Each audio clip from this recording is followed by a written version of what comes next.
औज़ुबिल्लाहिमिनश्शैतानिर्रजीम बिस्मिल्लाहिर्रहमानिर्रहीम। अज़ीज़ तलबा, base academy के प्लेटफॉर्म पर आप बच्चों को खुशामदीद। मैं हूं प्रोफेसर गुलाम रसूल। आज जिस टॉपिक पे हम डिस्कस करने के लिए जा रहे हैं ये इस्सा, नज़म, गज़ल, उनके अशआर की तशरीह है, उसके रिलेटेड है। तो ये सवाल अक्सर हमारे बच्चे जब हल करने लगते हैं तो उनको बहुत ज़्यादा प्रॉब्लम का सामना करना पड़ता है कि जो अशआर हैं इनकी तशरीह कितनी की जाए और अशआर की तशरीह कैसे की जाए, क्या क्या चीज़ें इसमें ज़रूरी होती हैं। और बाद बच्चे पेपर को प्रेजेंट करते हुए बहुत बड़ी गलती कर जाते होते हैं। उन चीज़ों के बारे में आज मैं आपसे डिस्कस करूँगा। देखिए, हमारा इस्सा अंशाई का जो मतलब कि पहला हिस्सा जाता है वो हिस्सा अव्वल है। हिस्सा अव्वल में सवाल नंबर 2 है, दर्ज झैल अशआर की तशरीह करें, नज़म का उन्वान और शायर का नाम भी लिखें। इसी तर्ज के बच्चों 2 शेर दिए होंगे हिस्सा नज़म में। अलिफ तर्ज है, इस तर्ज के 2 शेर दिए होंगे जिस तरह के ये 2 दिए हुए हैं। ये हिस्सा नज़म है और हिस्सा नज़म की तशरीह कितनी करनी है और इसकी तशरीह कैसे करनी है। तो देखिए बच्चों, हिस्सा नज़म की जब आप तशरीह करने लगें, आप दोनों अशआर की तशरीह इकट्ठी भी कर सकते हैं और दोनों अशआर की तशरीह सेपरेट भी कर सकते हैं। अगर कतात में से आ जाता है, अगर इस्लामी मसावात जिस तरह की नज़म है उसमें से आ जाता है, या आप वो देखें जो अशआर एक शेर दूसरे के साथ मरबूत है, मिला हुआ है, दोनों की तशरीह सेपरेट हम नहीं कर सकते, तो उनके लिए आप उनकी तशरीह आप इकट्ठी कर सकते हैं। अदरवाइज हिस्सा नज़म के दोनों अशआर की तशरीह आप अलग-अलग भी कर सकते हैं। अगर आप इकट्ठी भी कर लेंगे कोई मसाइका नहीं, कोई मसला नहीं है। तो आइए देखिए इनका अशआर की तशरीह हमने कैसे करनी है और पेपर पे हमने इसको प्रेजेंट कैसे करना है। इस तरह का आपका ये सवाल दिया हुआ है। तो आप बच्चों ने क्या काम करना है, सबसे पहले आपने इस्सा नज़म अशआर की तशरीह करने के लिए जा रहे हैं। आप यहां लिखेंगे नज़म का उन्वान। आप यहां नज़म का उन्वान देंगे, ये कौन सी नज़म में से ये शेर लिया गया है। नज़म का उन्वान देंगे, 1 नंबर होगा इसका, और उसके बाद दूसरे नंबर पे आप लिखेंगे शायर का नाम। नज़म के उन्वान का 1 नंबर और शायर के नाम का 1 नंबर। इसी तर्ज पे, क्योंकि उन्होंने 2 चीजें हमसे पूछी हैं, नज़म का उन्वान और शायर का नाम, ये भी लिखें। अब नज़म के उन्वान का 1 नंबर है और उसके बाद शायर के नेम का 1 नंबर। अब 2 नंबर हमें इसी के मिल गए और उसके बाद हमने तशरीह करनी है इन 2 अशआर की।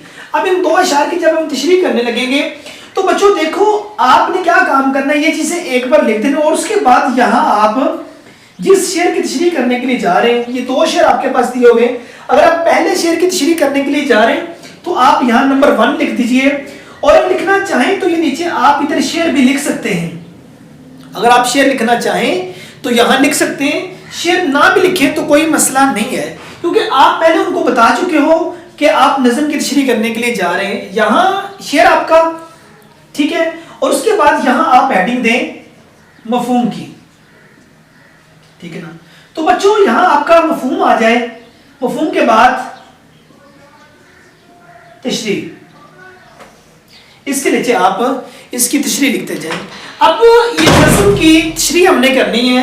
हमारे पास पहला शेर है, यहाँ पहले शेर का बता दिया मफहूम और तशरीह। अब एक शेर की तशरीह कितनी होनी चाहिए बच्चों, कम से कम एक शेर की तशरीह 1 सफ़ा होना जरूरी है, ठीक है। और जो बोर्ड हमसे रिक्वायर करता है एक शेर की तशरीह 2 सफ़हात वो हमसे रिक्वायर करता है, इतनी होनी चाहिए एक अच्छे नंबर लेने के लिए।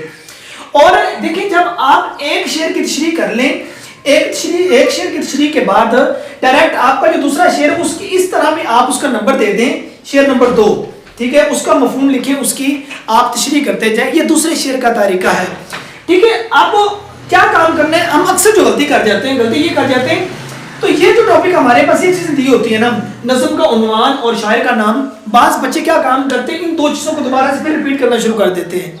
तो लेकिन ये गलती नहीं करनी, इसको शुरू में लिख देना है, 1 नंबर आपको इसका मिल जाना है, 1 नंबर आपको शायर के नेम का मिल जाना है। ये जो आपके 2 शेर होंगे, दोनों अशआर की तशरीह बच्चे 4-4 नंबर की है, 8 नंबर की तशरीह इनकी आ जाएगी। और एक शेर की तवालत कितनी, 2 सफ़हात, और दोनों अशआर की 4 सफ़हात पे मिनिमम कम से कम 2 सफ़े दोनों अशआर की तशरीह होना जरूरी है। और अगर अच्छे नंबर लेना चाहते हैं तो 2 सफ़हात की बजाय 4 सफ़हात पे तशरीह करें।